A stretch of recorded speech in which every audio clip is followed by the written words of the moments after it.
This story began in the small town of Kameni Gorod with a dispute between five guards over the whereabouts of a certain young man. They believe he wasted his time studying martial arts and recall how he was struck by lightning at the age of 6 and how he constantly runs into the forest to the stone slab. Then the deputy captain of the estate guards, Du, appears and demands that his subordinates stop gossiping. They stand at attention and address him by his rank. He tells them that the boy is still a young master of the family and their lord, even though he is not well liked by the family and behaves strangely. After that, he approaches one of them and bets 5 coins that the guy is still near the stone slab, and the guards rub their hands together. At this time, in the vicinity of Stone Mountain, Du Xiaofu thinks that he will have to return again without success and that they will continue to mock him. He remembers how 10 years ago, after being struck by lightning, he found the stone slab, but has still not been able to unravel the powerful techniques hidden within it. He also remembers that at the moment of the strike, a rune was imprinted in his mind, connecting him to the slab, and that the cracks in the stone are related to the restoration of the battle impulse.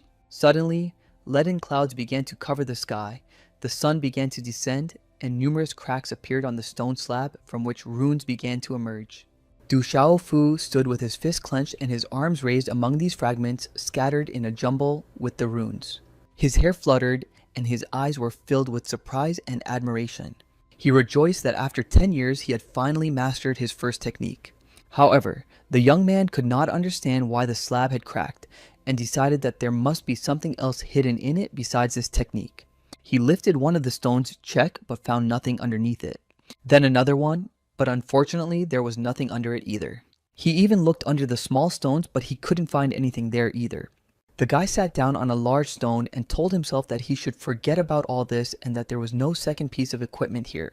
After sitting for a while, he slowly got up, dusted off his cloak, and realized it was time to think about how to get rid of the debris that had appeared due to the split in the slab.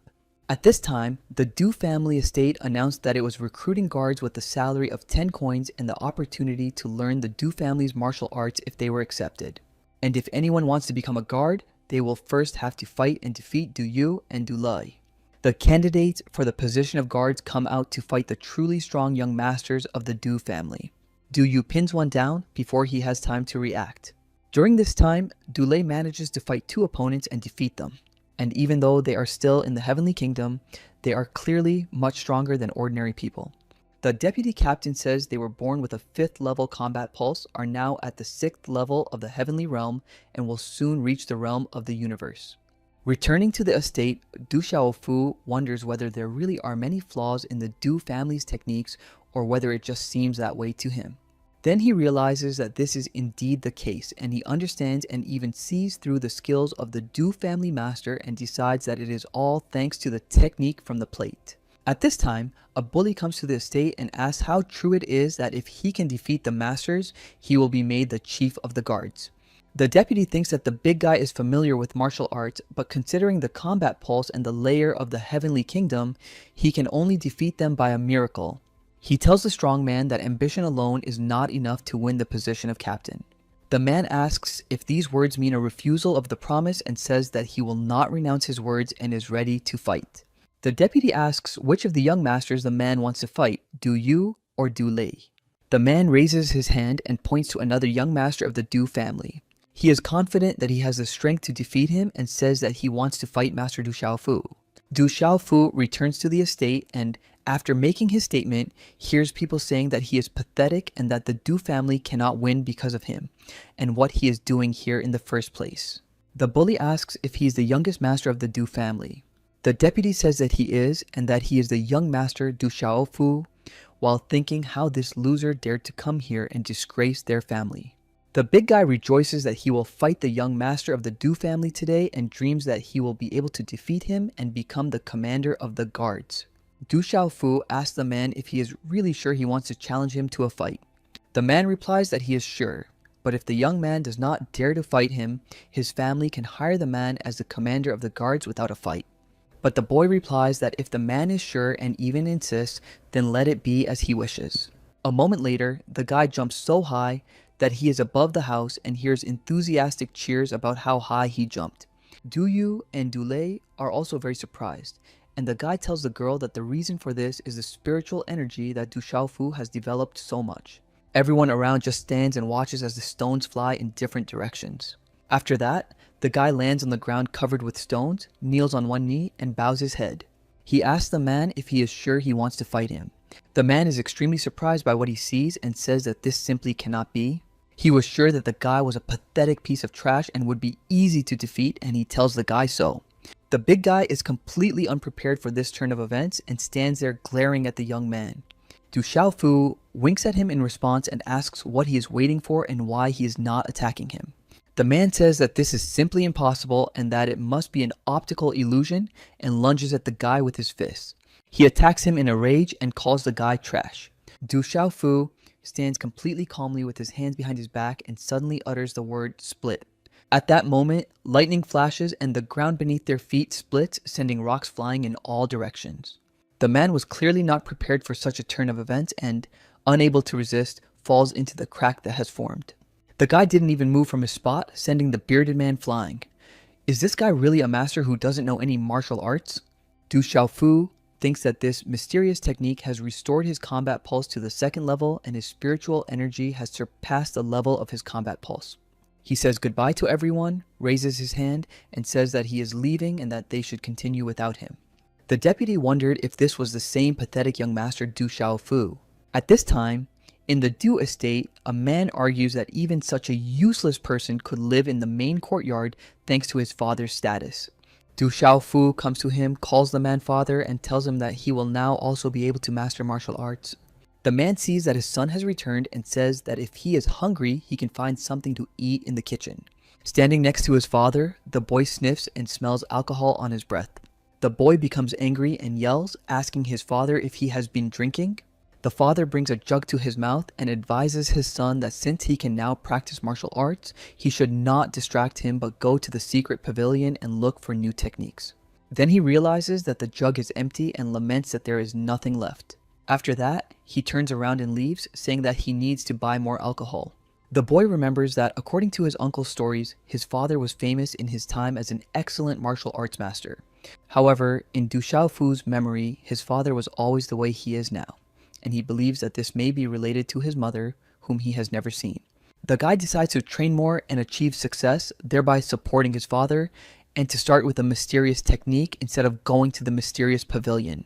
He is confident that this technique will help develop spiritual energy and that it is powerful, even though it is the only one, but he can use it in different ways. He feels that he can handle the masters of the heavenly kingdom on the 8th or 9th layer and that the technique in the new kingdom will become completely invincible. And since he does not yet know what his next technique will be, he decides to practice this technique to ascend to the new realm.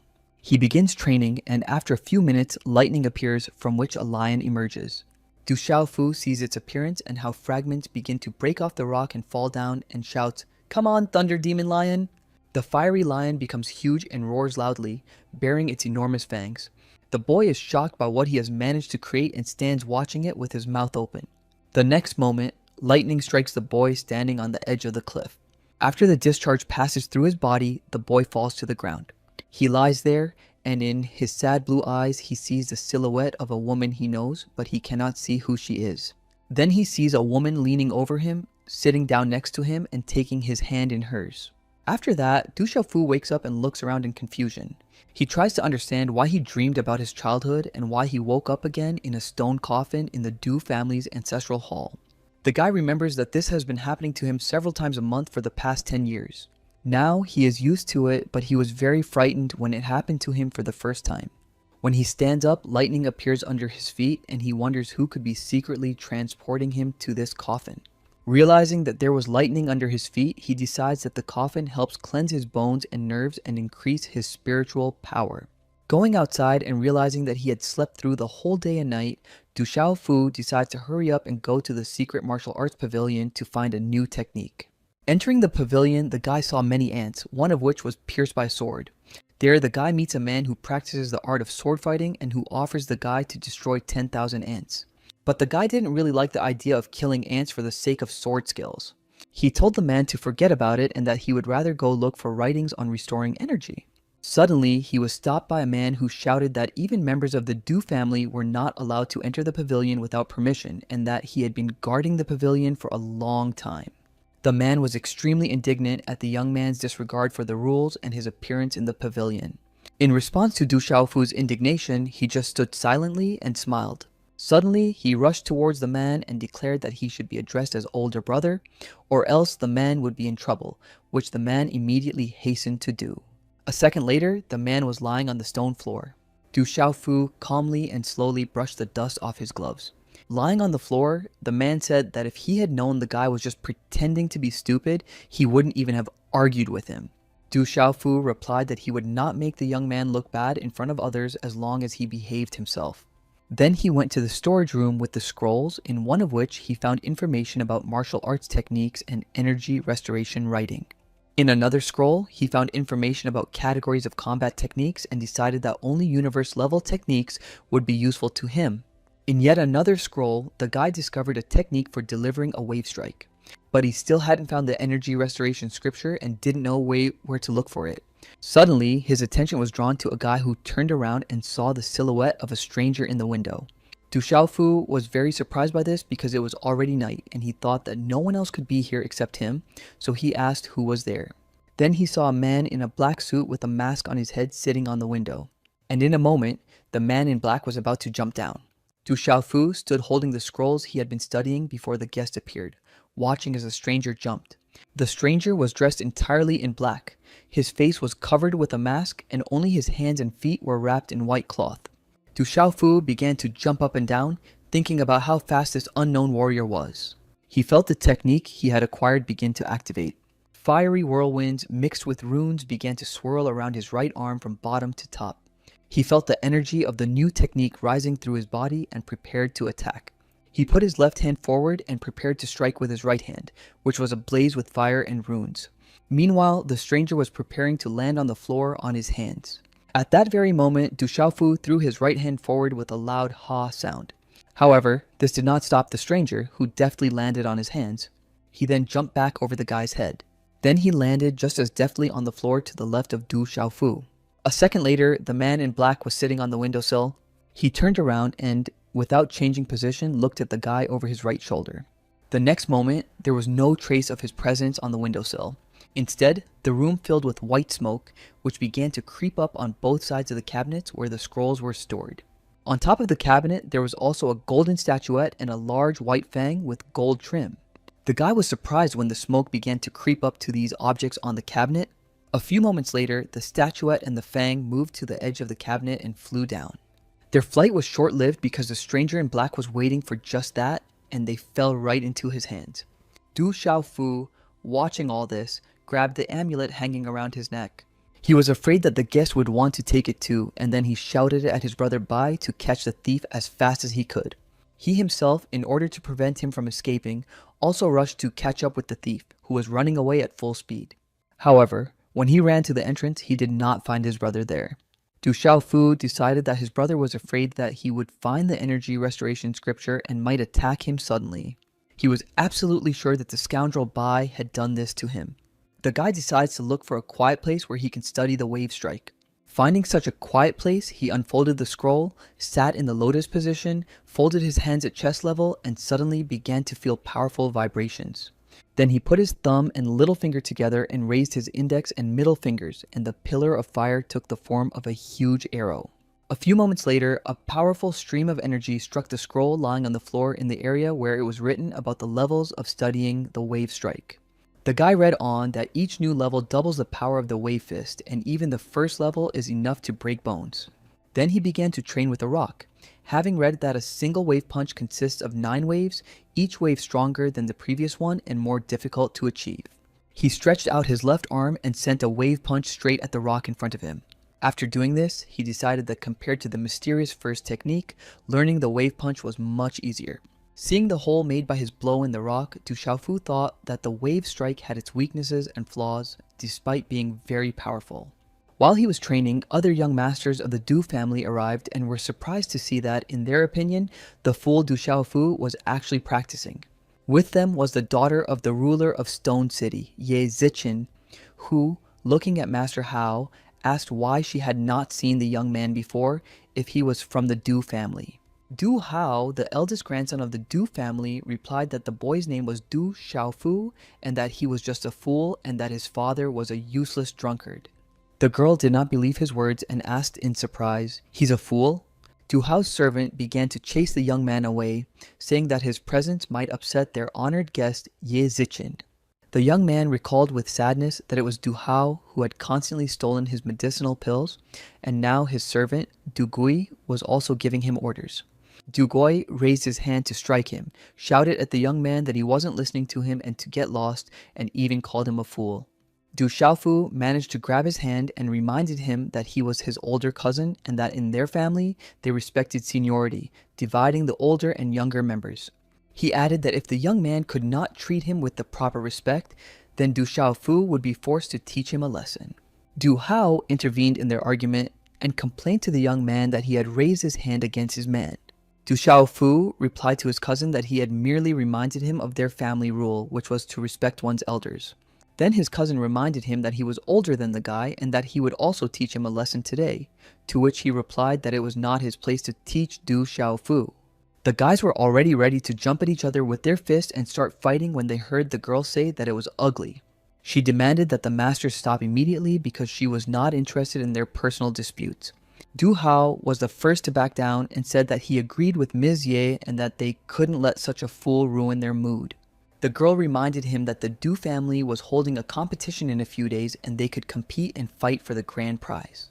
The masters began to discuss the generosity of the family and that the first prize promised was the blood of a thunder rock wolf, and the second and third prizes were foundation pills. Only Du Xiaofu asked in surprise about the blood of the thunder rock wolf, but no one answered him. Only Du Hao said that they had agreed and that at the family competition he would teach the boy the promised lesson. But the guy replied that he wasn't sure he would participate in these competitions. Then Du Hao promised to tell everyone that the guy was afraid to fight him if he didn't show up. Du Xiaofu was angry with his cousin for saying that if he refused, he would lose face in Stone City. The girl reminded Du Hao that by becoming the winner and obtaining the blood of the Thunder Rock Wolf, he would be able to develop the Thunder Rock skill, and she was sure he would win. In response, the master assured her that he would definitely win the grand prize and invited her to watch him compete. After that, Du Hao offered to walk the girl home and they left laughing, leaving Du Xiaofu alone. Left alone, the guy thought that in order to obtain the blood of the Thunder Rock Wolf, he did not necessarily have to participate in the competition. He also thought about Ye Zichen, that she was actually different inside and had to be that way because of her connections and her father's high position. He remembered how, as a child, she apologized for not helping him when his pills were stolen. At the time, he told her that she was not to blame for his weakness and that he would definitely get everything back when he became stronger. But she reminded him that as the daughter of the city's leader, she would be forced to marry and Du Xiaofu would not be able to practice martial arts. And then, as a very young boy, upon hearing this, he promised to change his destiny. The girl was very upset by his words and, calling him a fool, burst into tears. Unfolding the papyrus, the boy remembered how she used to climb mountains and how they were friends, and now she pretended not to recognize him so that he wouldn't get into trouble. Du Xiaofu decided that he should train more and start by learning the Furious Wave Fist technique. He did not show up for the competition, and Du Hao won, with everyone congratulating him, wishing him to build a strong state and become a genius of the natural arts. After the competition, everyone discussed how Du Xiaofu had not come and that even though he had begun cultivation, he still would not have been able to defeat his cousin. Du Hao replied that his cousin would come to the pill distribution and that if he was hiding today, he would have to show up there. Then one of the young masters would suggest beating the guy up in the hope that after that, the guy would give up the pills himself and they wouldn't have to take them. After this conversation, the young masters gathered to leave with laughter, but they did not see that Ye Zichen was watching them. And when the maid asked what she thought of the strength of the younger generation of the Du family, the girl called them mediocre compared to the supreme families. When the young masters, led by Du Hao, were returning home, Du Xiaofu blocked their way. He greeted them with a smile and his arms folded across his chest and said that this was robbery. They began to protest and say that perhaps they had heard wrong because they themselves had gathered to rob him and he could not cope with the best. The guy told them to watch what was happening and use the Furious Wave Fist technique. He raised his fist, jumped up, and then slammed his fist into the ground. Everyone standing nearby couldn't stay on their feet and fell to the ground. The guy walked over to his cousin lying on the ground and said that their whole top three was complete nonsense. He added that he would now pay them back in kind for all their humiliation. After all, if they considered him trash, then they themselves were much worse than trash, and if they considered him a fool, then they were even bigger fools than he was. He also said that now they had to help him spread his name everywhere. He ended his tirade by saying that starting today, he was no longer trash. Lying on the ground, Du Hao could not understand what had just happened to them and how such a thing was even possible. Du Xiaofu took the bottle of Thunder Rock wolf blood and 2 boxes of foundation pills from him. His cousin, still lying on the ground, shouted after him to return the pills, otherwise he would rob him every time they met. After what had happened, he went to the mayor's house where he was met by Ye Zichen and her maid. The guy handed her a golden box and said it was her share. The girl was very surprised but took the box, thinking that she was very curious about what was inside. At night, in the secret combat pavilion, Du Xiaofu thought that without the scripture of energy restoration, even blood would not help him ascend to the new realm. Deeply distressed that he could not find the scripture, he began to call out to the old man Bei and ask him where he had put the scroll. The young man shouted that he should not make him search, otherwise he promised to deal with him. At that moment, a very beautiful but unfamiliar woman suddenly appeared before Du Xiaofu. She asked how the young man knew Fu Yibai, but he could only say that he was him. The woman looked intently at the young man and, seeing his confusion, finished the sentence by asking if he was his friend. She was beside herself with rage and asked again if he was friends with Fu Yibai, and from his silence she concluded that he was. At that moment, Du Xiaofu thought to himself that the woman must be very powerful, since she was able to get here without even disturbing the guards. But aloud, he only said that he knew Fu Yibai and offered to find him for her. The woman replied that since Fu Yibai was hiding from her, she agreed to take Du Xiaofu with her. The guy didn't even have time to blink, and he barely grabbed the hem of the stranger's dress before they were already flying over the city. As they flew beneath the clouds, the boy thought about how infuriating this situation was and how old Bai could have angered such a powerful woman. When they arrived at their destination, the woman threw him to the ground. Du Xiaofu wasn't ready for this turn of events, so he fell backwards onto the ground with a thud. Finding himself in a forest near a huge tree, he tried to explain that he had no connection to Old Man Bai and that she had grabbed the wrong person. The beautiful woman replied that she would simply kill him first if he was not connected to the old man and was of no use to her. Hearing this, the guy decided that it would be better to say that he was connected to Fu Yibai after all. Then the woman promised to spare his life for now if the guy did not try to escape. But she warned that if the old man came to rescue the guy, she could not guarantee his safety.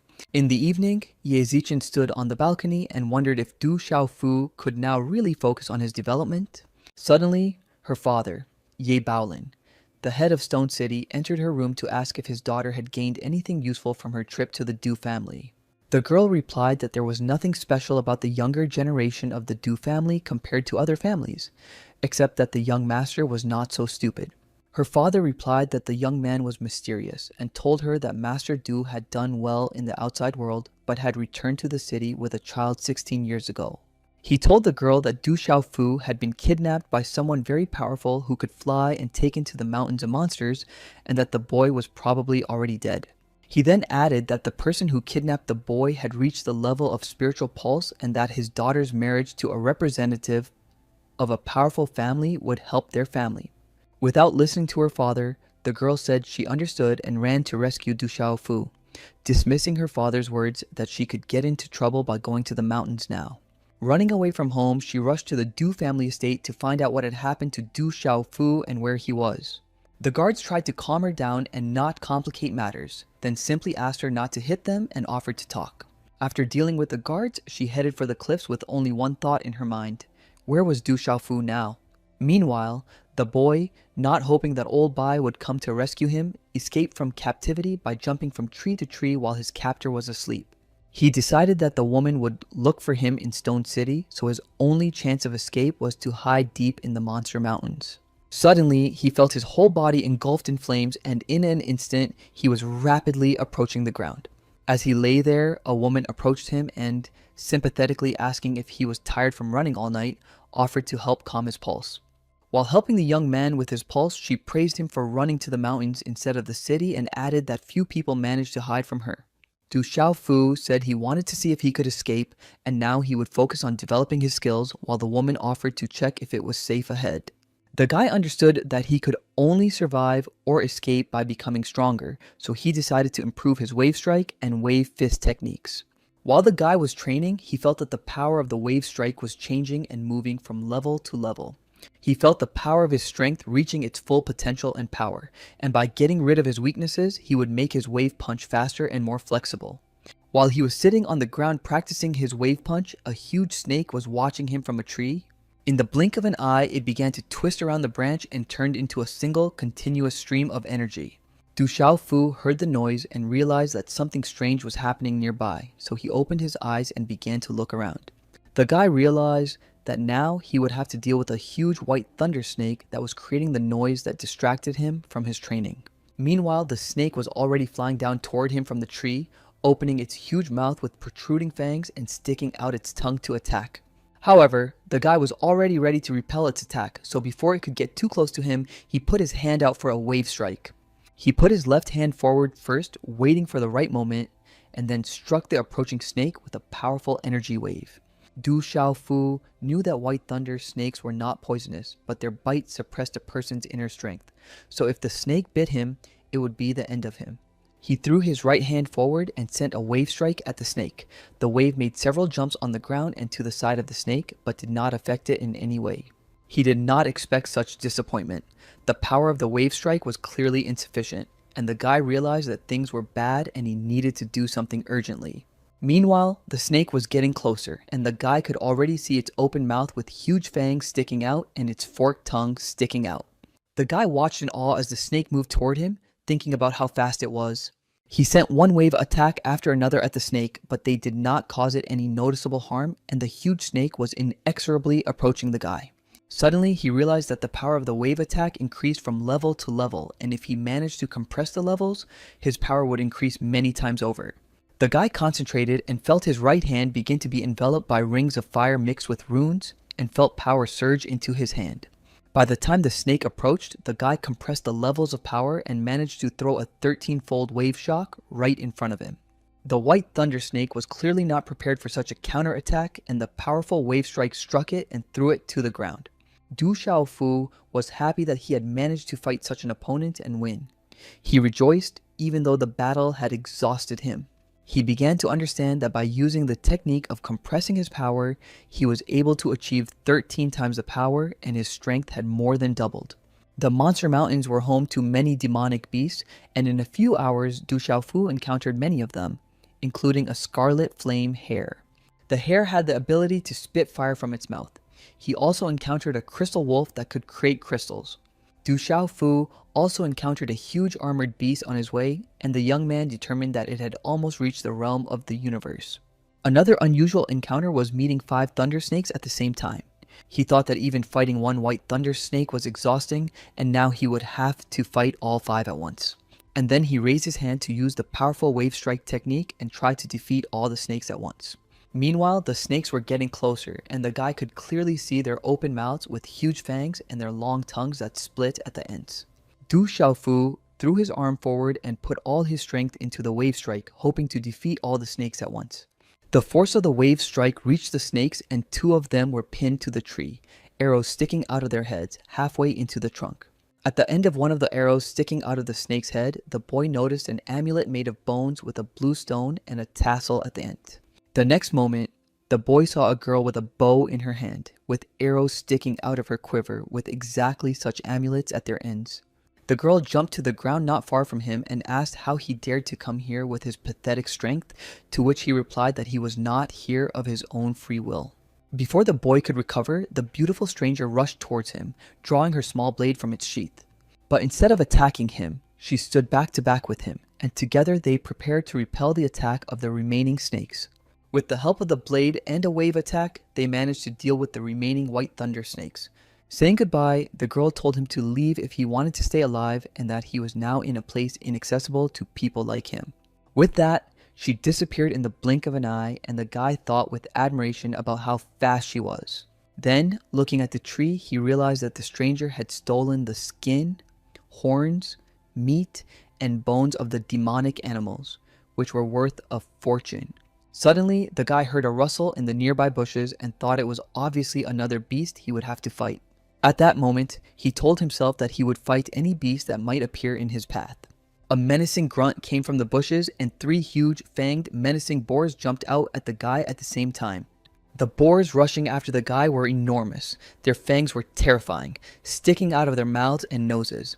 The guy ran away from them along the road, wondering why there were so many animals, and he realized that he would not be able to defeat them alone. Then he screamed at the top of his lungs and called out to the woman who had kidnapped him, urging her to come to his aid. The woman rushed to his aid, trying to understand how the guy had learned combat techniques, and was surprised that she had discovered such talent. A few moments later, the boars were struck by lightning, and only pieces of meat remained of them. The woman praised the boy for his reaction and ability to use combat techniques, but noted that he could have died several times. Hearing strange sounds coming from afar, the woman said that a herd of animals was approaching and they needed to leave. Without hesitation, she grabbed Du Xiaofu by his cloak and flew away from that place. A second later, hooves pounded on the ground where they had flown from, and a herd of horses appeared. Other animals followed the horses in a stream, and a huge golden bird flew above them, scattering its golden feathers. Towards nightfall, Du Xiaofu and the flying woman found shelter, built a fire, and began to prepare dinner. When the meat was ready, they sat down to eat, and the woman suggested that old Bai had taught the young man how to roast meat. The young man tore off a piece of meat and began to eat, inviting the woman to join him. She took a piece of meat in her hand and said that looking at it reminded her of a story that had happened to her long ago. Du Xiaofu replied that everything has a beginning and an end and that he was useless to her, so it was pointless to kidnap him. The woman replied that old Bai was to blame for kidnapping the guy because he was hiding from her. The young man replied that she was so strong that she could have already caught the old man and that there was something he did not understand and wanted to ask her about. He said that he saw many people in the stream of animals when they flew away from the forest. Among them were not only those who were fleeing, but also those who were not concerned about their safety at all. And that's what made him think that the stream was not a normal stream of animals at all, and he asked if there could be treasures in these mountains. So they talked over dinner by the fire, not seeing the bloody sword stuck in the ground behind them and the outstretched human hand. The woman praised him for thinking in the right direction and told him about the king of beasts who lived in these mountains. She added that the king of beasts was self-proclaimed and that now was the moment when he had grown very weak. Any demonic beast is a valuable trophy in itself, and here there is also the opportunity to take his place, which is why strong fighters battle here. Whoever wins, no matter who they are, will have a huge influence on these mountains. She then added that she was not interested in participating in these competitions, but if the guy wanted to watch, she did not mind. He thanked her and promised to catch Old Man Bei for her when they returned. In response, the woman asked him to fry some more meat after finding rabbits near the stream. At that moment, an old man and a girl from the Swan Fu sect appeared in the forest. They determined from the tracks that someone had been there and had gone into the mountains. The old man said that they should hurry and take advantage of their opportunity so as not to miss the chance given to them by heaven. Meanwhile, in the clearing, other fighters were battling demonic beasts and awaiting the arrival of other powerful sects. After defeating the beast, the man with the necklace said that he would do everything to ensure that the treasures went to the Swan Ming sect. Representatives of another sect, Tianshi, fought the wolf using the technique of the swift snake. In response to his students' praise, the master said that he was not yet strong enough, but that he himself could even fight the king of beasts. He then added that they could not allow other sects to steal their opportunity to fight the king of beasts. Du Xiaofu watched these battles and thought that the blood of the king of beasts would be useful to him in building his own foundation. The man with the necklace noticed the young man and asked him who he was and how he got there. The old man from the Swanfu sect said that the young man should hide because he was still a child and not spiritually developed enough. The old man from the Tianshi sect decided that the boy looked extremely suspicious and that they needed to capture and interrogate him. These were representatives of the 3 great sects of Swan, Mingzong, Swanfu Meng, and Tianshi, and there were rumors that even the lords welcomed the guards of these sects. The boy decided that they had appeared in the depths of the monster mountains to hunt the king of beasts, and the fact that they were all from different sects would help him escape. So he said in a deliberately calm voice that they should continue talking while he went on to look for ingredients for the barbecue. Then the elder of the Tianshi sect said that they had all come here to catch the king of beasts, so why not work together? The representatives of the Swan Fu monk sect remained silent and did not respond to the old man's proposal. The representatives of the Swan Mingzong sect also remained silent, except for the man with the necklace who clicked his tongue in dissatisfaction. The elder Tianshi said that the boy was not yet at the level of the first realm, which meant he was with his teacher, and asked his disciple Liu Kun to deal with the boy. Du Xiaofu replied that they were representatives of great sects, but for some reason they were being extremely imprudent. Liu Kun grinned and narrowed his eyes, replying that their power gave them authority. Then, when he rushed towards the boy, silver lightning began to appear around his right hand. Du Xiaofu was ready for the attack and therefore threw his hand forward using the furious wave palm technique. When they collided, Du Xiaofu's open palm and Liu Kun's fist, the latter felt his spiritual energy being destroyed. From the outside, their duel looked like a clash of two opposing elements. Then Liu Kun struck again, and Du Xiaofu crossed his arms over his chest to defend himself. Liu Kun struck again, this time much harder so that the ground beneath the young man's feet began to crack. Du Xiaofu was shocked by how strong his opponent was and was annoyed by his advantage. Despite the balance of power, Du Xiaofu declared that he did not consider the young man his opponent and demanded that he surrender. The sect elder Swan Fu Meng was extremely surprised at how powerfully Du Xiaofu's spiritual energy circulated without reaching the first realm. His grandson became curious about how the young man was able to develop spiritual energy and master natural martial arts. The young man replied that it was the result of his hard work and numerous training sessions. Unexpectedly for everyone, Du Xiaofu used the furious wave palm technique and an explosion rang out. Taking advantage of the surprise effect and the fact that everyone was confused, the guy ran away. However, Liu Kun did not lose his composure and shouting, "You can't escape," rushed to catch up with the young man. Members of the other sects also rushed after him, hoping to find out who his teacher was. The guy ran, feeling as if needles were piercing his back, and he understood that this was the pressure of the auras of powerful masters. Du Xiaofu ran to the place where the woman was waiting for him, shouting that the sects wanted to take her barbecue. There, Liu Kun caught up with him, wishing the guy would go to hell. Du Xiaofu began to explain that representatives of the three major sects were chasing him. The woman did not react and continued to sit calmly on the log, but a dome appeared above her and the young man, which Liu Kun could not break through. No matter how hard Liu Kun tried to break through the dome under which Du Xiaofu and the woman were, none of his attempts were successful. The woman stood up and, continuing to hold the dome over them, walked towards Du Xiaofu. Liu Kun sat on the ground, discouraged, not understanding who she was and already counting her among his strongest enemies. Representatives of other sects who had been watching his attempts to break through were glad that he had failed. Du Xiaofu, satisfied that he was safe, lay on the ground far from the woman and repeated that she was incredibly cool. The woman approached him and asked where the barbecue meat was that she had sent him to get. She leaned over him closely, lightning flashing from her eyes, and called him a piece of trash for failing to complete the task. She ordered the guy to go and fight Liu Kun again and brought the flute to her lips. Liu Kun asked if she really thought that he, Du Xiaofu, would be able to defeat him in battle this time. As soon as the first notes of the flute sounded, Du Xiaofu felt his body enveloped in tongues of fiery energy. Everyone nearby, including the young man himself, was greatly confused by what was happening. It turned out that the sounds of this flute held a mysterious power that caused spiritual energy to flow faster and activated the palm of the fierce wave. The melody of the flute activated the spiritual energy concentrated between the heavenly lake and the heavenly gate. The sect elders couldn't believe that such a thing was even possible, since the guy hadn't even reached the first realm yet. The elder of the Tianshi sect demanded that his disciple immediately attack the young man, not giving him time to take all the power activated by the melody of the flute. A representative of another sect warned that the young man's energy could break free and spread for many miles. Liu Kun did not believe until the very last moment that the guy would really activate the palm of the fierce wave.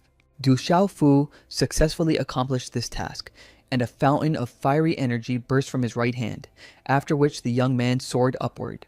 Everyone who was present was extremely surprised and shocked by what they had just seen. Liu Kun did not understand how this was even possible. When the young man returned, the woman asked him to remember the sensations he had just experienced. Then she turned to everyone present and asked if there were any other matters they needed to settle. The elder of the Tianshu sect asked her to clarify what she meant. The woman did not have time to answer when suddenly they heard a wild roar and decided that it was the roar of the king of beasts and that he was obviously being chased by some animal. Suddenly, two huge birds appeared in the sky, one with lilac wings and the other with golden wings. An argument broke out between the sect elders, and it lasted until they saw a group of people in white not far away on a hill. The elders began to ask each other if they had anything to do with the appearance of these people. The elder of the Tianshu sect admitted that they had planned to use the white leopard hunters as a backup plan. The representatives of the other sects were outraged and surprised and could not believe that Tianshu had actually done this. Du Xiaofu thought about how cunning and calculating the Tianshu sect had been and that they now had a numerical advantage. He looked closely at the white leopard hunters and recognized people who had a bad reputation in the city and who frightened children. The sect's elder, Suan Fu Meng, was extremely angry about the Tianshu sect's alliance with the white leopard hunters. The sect's elder, Suan Mingzong, suggested that they all unite, including Du Xiaofu and the woman. Du Xiaofu asked what his companion thought about this and what she was going to do. She replied that none of this concerned them and that she would do him a favor by getting him out of there, then grabbed his cloak and they soared upward. When they rose into the sky above the mountains, they saw two birds, one purple and one golden. They were fighting each other so fiercely that feathers were flying everywhere. The golden bird hit the lilac bird so hard that it screamed. In response, the purple bird opened its beak and directed a powerful stream of purple energy at the golden bird. The golden bird responded with a counterflow of golden fiery rain, and at some point these flows met. Lightning bolts flew in different directions at tremendous speed, striking the rocks and destroying them. And the animals walked and walked through the gorge, and burning lightning bolts fell and fell from above into the gorge. The golden bird circled in the sky, and golden whirlwinds formed around its head and tail. Then it rose high, and from there struck the lilac bird with a huge golden beam of energy swirls. The lilac bird responded with an equally powerful stream of energy, only this time it was purple. The golden bird did not want to yield to its rival and released two powerful streams of golden energy from its wings. In response, the lilac bird directed another powerful stream of lilac-colored energy at the golden bird. There was a powerful explosion, and both birds folded their wings and plunged headfirst toward the ground. Both birds fell to the ground not far from where the woman and Du Xiaofu were watching them, and the woman said that it was a battle to the death. The woman told the young man that the birds' deaths had saved them from additional problems. At that moment, an elderly woman unknown to the young man appeared near them. She came with the girl who had helped Du Xiaofu deal with the snakes. When he saw the girl, the guy shouted that she had stolen his trophies after he had dealt with the snakes. The old woman suggested taking the secret bone for herself and dividing all the other trophies equally. However, Du Xiaofu's companion disagreed and said that she would take everything. This response greatly angered the old woman, and with the words, "How dare you?" she rushed into attack. The woman asked Du Xiaofu not to approach the birds, calling them strange, and to be on the safe side, she covered him with a transparent dome. Meanwhile, the old woman was already approaching her hands with long, sharp nails outstretched. But she replied that despite this circumstance, she still had enough strength to fight her. At that moment, a girl with a bow who was with the old woman jumped off a cliff into the gorge.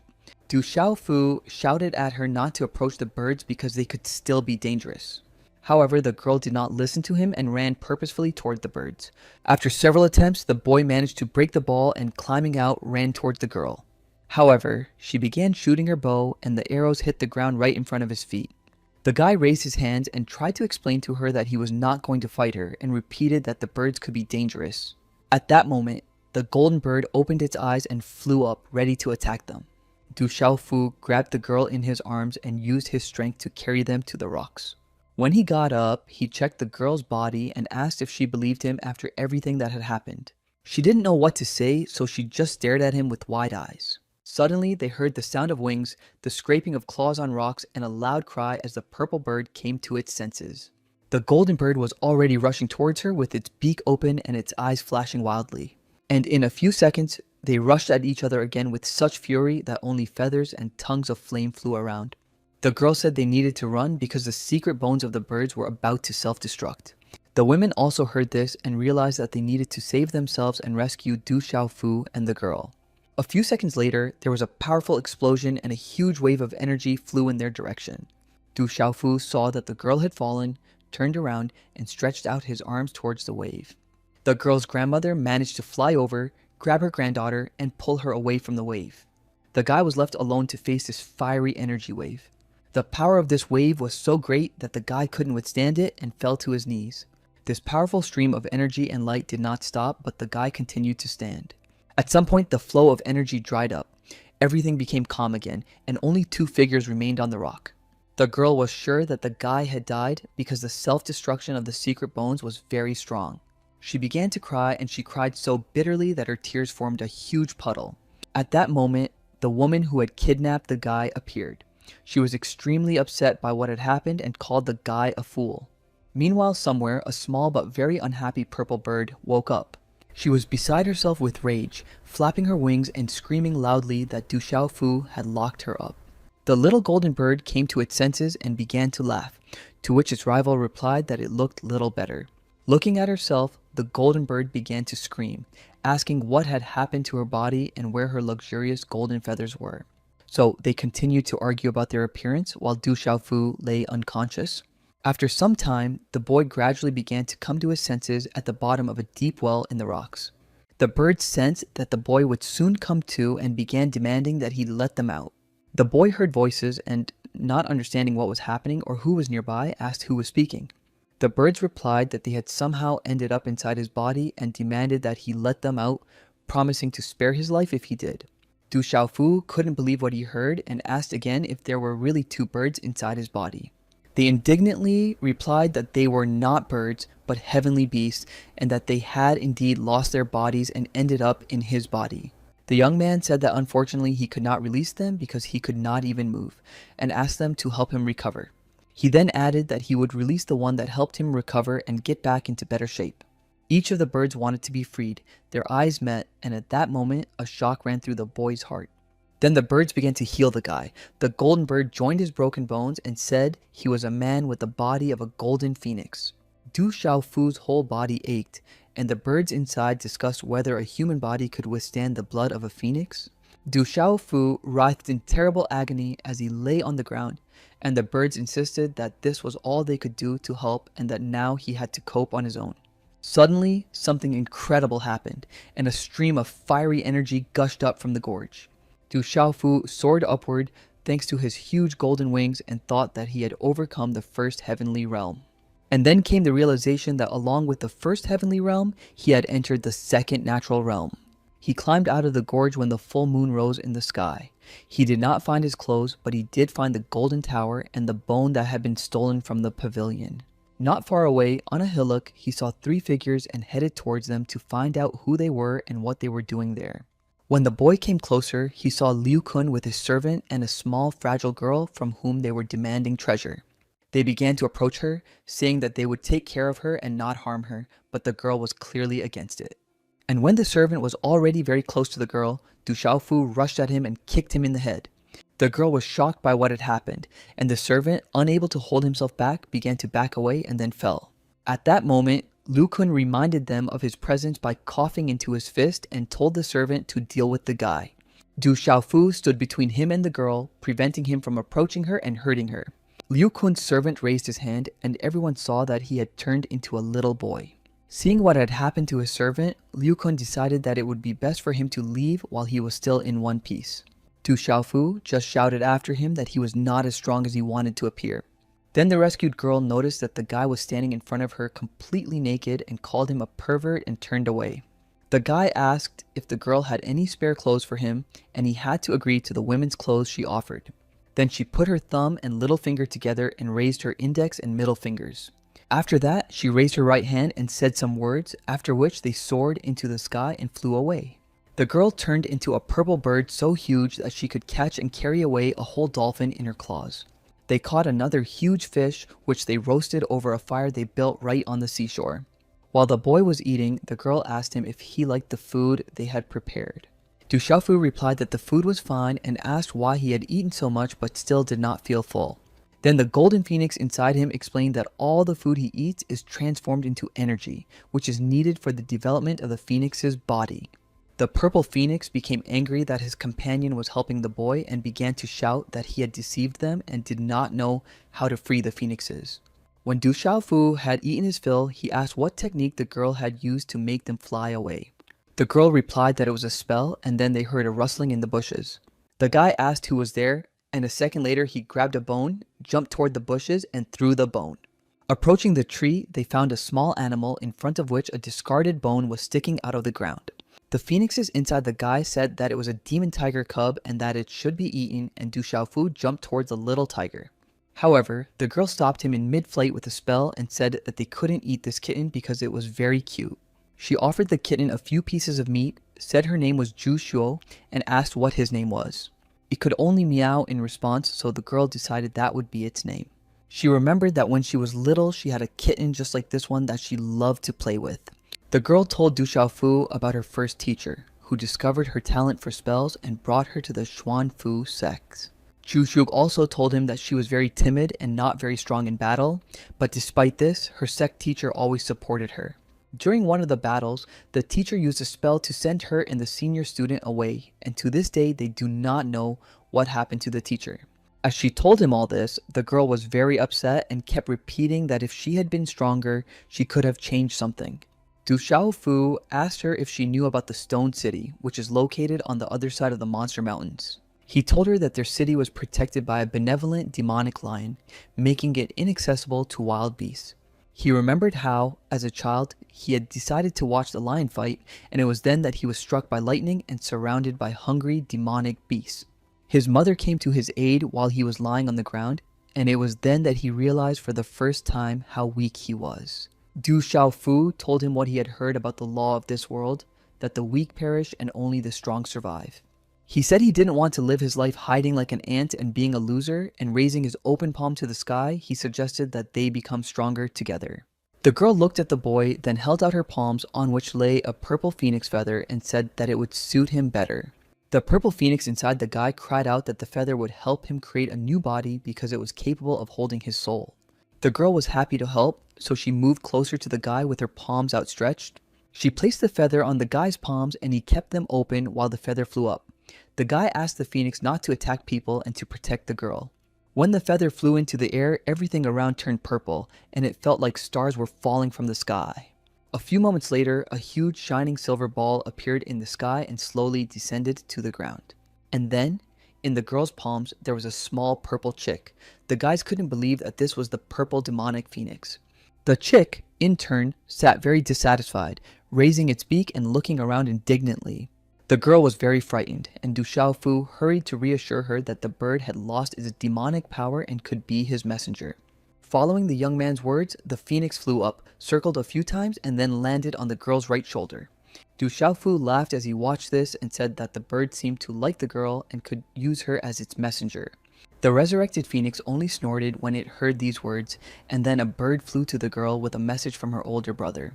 After the girl read the message from her older brother, she and Du Xiaofu went to her home with the kitten riding on the guy's head. Her older brother met the boy and girl at the edge of the forest, and he was clearly in a bad mood. The girl wanted to tell him everything that had happened to her, but he grabbed her by the hand and pulled her behind him. Looking at Du Xiaofu, the guy asked his sister who the young lady she had brought with her was. Du Xiaofu was upset that he was mistaken for a girl, but Zhu Shuo explained to her brother who he was and that the guy had saved her life. He grinned in response and said that he could not even imagine that the guy could have such an unusual hobby. Then Du Xiaofu rushed towards him, grabbed him by the clothes with both hands, and demanded that he repeat what he had said. He replied that the guy liked to dress like a girl and asked if he also had breasts. Jushu had been trying to calm them down the whole time and asked them to stop arguing, but they didn't hear her, so she screamed loudly for them to stop. The boys were surprised by her scream, but they did not stop fighting, and the kitten even jumped on the head of the girl's older brother. The girl, frightened by her own voice, suddenly began to cry bitterly, and her brother rushed to calm her down, saying that it was all his fault. Du Xiaofu and the cat who had returned to his head thought it would be better to get out of there. They left and came across a tree with red apples hanging from it, and the golden phoenix kept saying that the guy should have taken men's clothes. Climbing up the tree, the guy noticed people below and heard them talking about helping Mr. Liu search for the bloody Lingji mushroom. The guy recognized them as white leopard hunters, and they were talking about how they had to deal with the remaining disciples of Xuanfu. The boy was just about to enjoy the apples he had picked when he heard that they were going to deal with him too. He took a bite of one of the apples, but it turned out to be very sour, so he threw the apples down one by one. Then, dressed in women's clothing, he jumped out of the tree and ran straight towards the white leopard warriors. It was a complete surprise for them to encounter the boy so quickly, and in such a form. He smiled and asked if he had heard them say that they wanted to deal with him. A few minutes later, the white leopard hunters were lying on the ground, their leader left without clothes because Du Xiaofu had taken them for himself. He picked up an apple from the ground and, about to take a bite, asked if they had been talking about the bloody Lingji mushroom and if they knew whether it was tasty. On the way home, the older brother asked Jushuo about the strange bird sitting on her shoulder and why he had not seen it before. The girl replied that the bird would now be her new messenger and asked why her brother had sent Du Xiaofu away. The boy asked if she knew that the blood mushroom Lindsay grew nearby, and the girl realized that her brother did not want her new friend to know about the mushroom. He explained that the mushroom was an important ingredient for strengthening the foundation, which was why he didn't want to tell a stranger about it. Suddenly, completely unexpectedly for the girl, another guy appeared and introduced himself as Lin Baguang from Xuanming. The girl's brother asked the guy where his friend had gone, and he replied that he had probably already died because he had left him to fight alone. The girl asked in horror how he could abandon his friend, but her brother told her not to interfere. The guy replied that they had also abandoned their teacher and that there was nothing wrong with running away if there was no way to defeat the enemy. While they were talking, Liu Kun quietly approached them and said that they all needed to get out of there as soon as possible. His appearance was so unexpected for everyone that they could only turn around and look at him in surprise. Liu Kun grinned and said that he had been following them and, thanks to their complete stupidity, he had been able to find the place where the blood mushroom grew. The guy was leaning on a sword, and the girl recognized the sword and asked him where he got their teacher's sword. Then Liu Kun told them what had happened and how he had come to possess the sword. He told them about the battle that took place between his teacher and the teacher of the boy and girl, the head of the Xuanfu men sect. During the battle, the sect leader Xuanfu Meng struck Liu Kun's teacher with his sword. The latter grabbed his opponent by the arms and, holding him, shouted to the young man that now was the time to attack him. Liu Kun watched their battle and was ready to defend his teacher at any moment, holding his teacher's huge wooden cane in his hands. He approached the sect leader Xuanfu Meng from behind and stabbed him in the back with all his might. The teacher praised his student, but he did not stop there. Leaning his whole body on the cane, he pierced his teacher's body and said only, "Goodbye." Now, as he told this story, he laughed loudly and said that as a result of the fight between two dogs, a third dog took the bone. Brother Jushui was angry and indignant. He shouted that the boy had betrayed his teacher and how could he do such a thing? After his words, Liu Kun stopped smiling. Anger appeared in his eyes and he replied that they would not be righteous for long either. Liu Kun and the girl's brother were already preparing to fight. Liu Kun raised his sword to strike and the boy rushed towards him. Suddenly, to everyone's surprise, Du Xiaofu appeared. He called out to them and said that he had come to eat mushrooms but had encountered them instead. They were all standing near the suspension bridge that led to the cave where the mushroom grew. Liu Kun said discontentedly that he had gotten in his way again.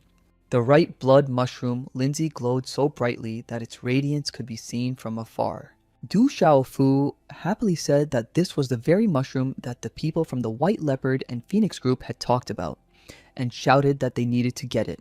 Liu Kun, Jushuo, and her older brother were surprised and extremely discouraged by the sudden appearance of the boy and just stood there staring at him. Du Xiaofu commanded the little tiger to rush forward, and it jumped down and ran, with the young man rushing after it. The boys stood closer to the bridge and were ready to engage him in battle when he suddenly sped up and jumped. Flying over them, he landed on the bridge and they only had time to watch him go. Liu Kun said that the boy had asked for it, then he struck the ground with his cane and cast a poisonous fang spell. Immediately, a huge black and fiery dragon appeared on the bridge behind Du Xiaofu. Next, Jushuo clenched her fingers into a fist, then raised her index and middle fingers, uttered a spell, and a purple bird appeared over the bridge. The girl commanded it to deal with everyone, and the bird rushed to peck at the dragon. The girl shouted at Liu Kun that she would never forgive him, but he only smirked and snorted in response.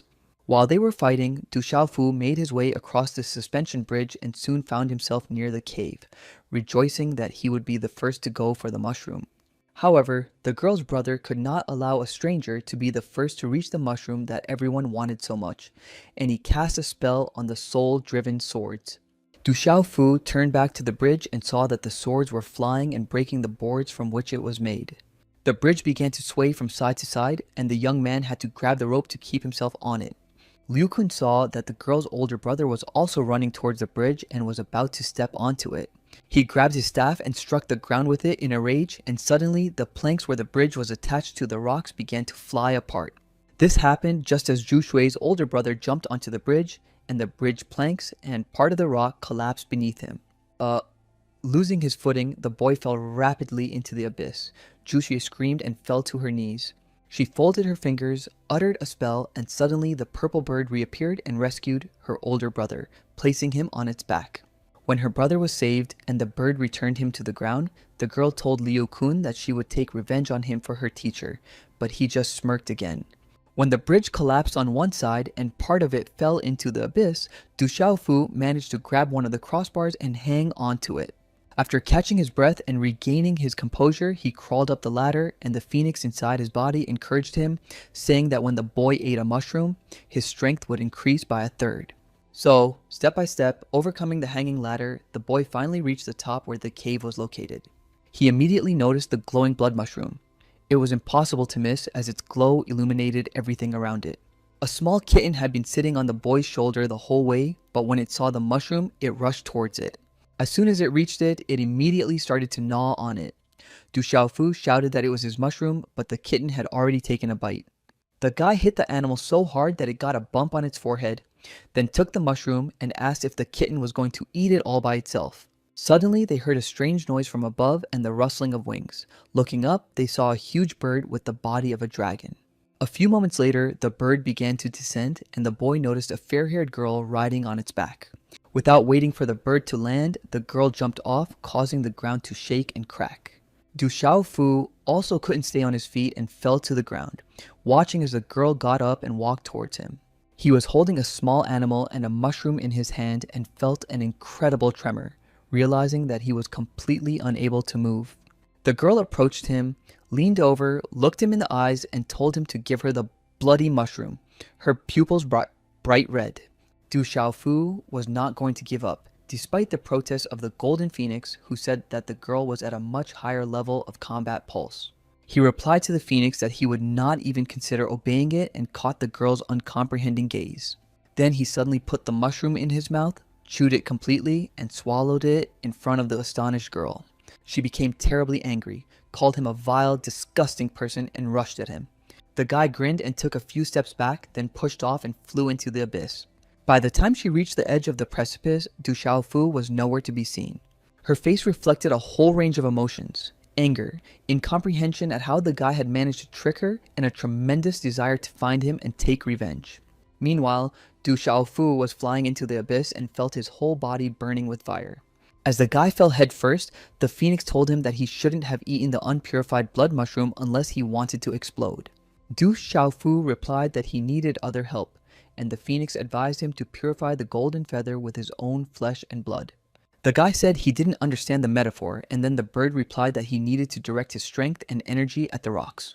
Then the guy began to shuffle his feet as if walking on rocks, while his whole body continued to burn with fire. At the same time, he uttered the spell to cleanse the golden feather and fell onto the rock. Where he fell, a depression formed in the rocks beneath him, but the fire that engulfed the boy's body did not go away. The guy asked the Phoenix about the effect of the mushroom, and the bird replied that human methods would turn it into spiritual energy, and that he needed to use the method of the golden birds designed for external impact and divide the medicinal effect in order to absorb it.